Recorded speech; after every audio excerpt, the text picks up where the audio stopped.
Now, what about your hobbies? Let's talk a little about that. What are your hobbies? What are my hobbies? Gee, I don't know. I love travel. I like hiking. Like driving, photography. Most of the normal things. Sex, nice women. Oh, I'm sorry, I'm married. Damn. No, I have hobbies, I guess, which are not that associated with what I do because I prefer to do things that are outside the industry. I love going to movies, love going to stage plays.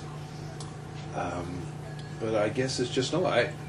Most of the time we will just spend home, out on our balcony, looking at the ocean, or in here watching a film. And Grace has this great habit of curling up on me, so it's like we just lay here on the couch and just relax and enjoy things. Most of our weekends are spent with her yelling at me to get my lazy butt off the couch and do something, while she's out destroying the garden. Destroying the garden? Yeah, I keep telling her that she's the only gardener I know that takes fully mature plants and hacks them to pieces.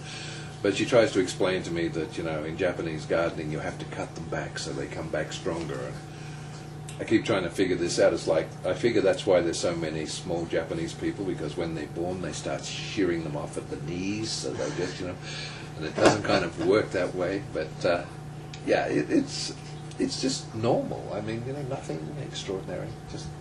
We just enjoy ourselves. Well, it's great to see. It's on the couch, watch a movie, hug, love, take a peek at the view. Yeah, just enjoy the moment. Once again, it's that whole philosophy of, Grace is so relaxed that she makes you relaxed. I mean, you've just been around her for a little while. I'm sure you get that. She just is a calming influence. It's really I agree with you. Yeah, your wife, Grace, she's Japanese. You're Australian. You've lived in America a long time. What's it like? It's two different cultures. Do you get on with her family? Do they accept you? I mean, it must be very different. It is. It's funny you ask that question, because originally, when Grace and I first met and started going together, her father accepted me immediately. He's very much like Grace, very laid back, very cool, a really, really nice guy. And her mother is very Japanese, and she really, I think it was just very offsetting for her to have this large, arrogant Australian seeing her daughter. And we didn't really get on until one day she was watching sumo wrestling, and I follow sumo wrestling. So she was watching it, and I started talking to her, and I was going, "Oh, Akibono, yeah, he did this," and she was like stunned that I actually even knew what the word meant. And she was like, you know Akibono? And I said, oh, he was from this. And I started reciting what he did, where he was from Hawaii, and this and that and the other thing. And I was able to name 2 or 3 of the other participants. And she was just so intrigued that I actually knew what their culture was, that we became great friends. I've been around the house, and there's a couple of pieces of work over there that I like. Perhaps you could tell me a bit about. Tell me a bit about those. They're called Japanese lion dancers. There's a red lion dancer and the white lion dancer, and they were made by my mother-in-law. Okay. And her being the perfectionist that she is, there was a slight defect in them, which I have no idea what it is. I've never been able to find it. And she wanted to destroy them. She wanted to pull them apart and redo them. And I happened to see them, and I begged her not to. And because she decided that there was something wrong with them, she didn't want to have them. So she gave them to me. And as you see, they have pride of place in our house. I love them. I think they're just amazing. Fabulous. They just reach out off. Yeah, they come off the background. The canvas, because of the way they're made with material. No, they just jump at you. Yeah, I think with they're life beautiful. And energy. Yeah.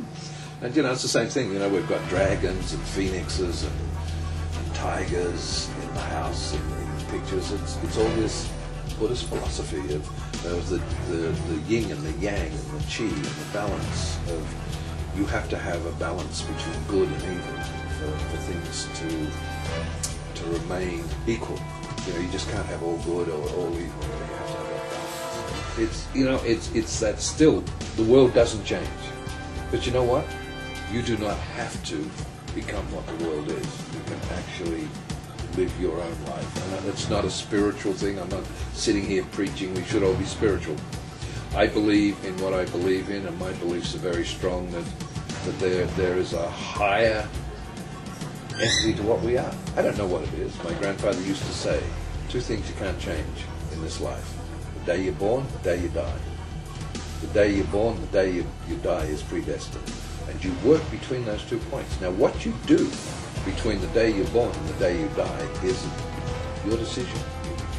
You can make it a good life, you can make it a bad life. Those choices are yours. So, is there anything that you'd like to say to your fans, your audience? I have 2 things to say. You can run, but you can't hide.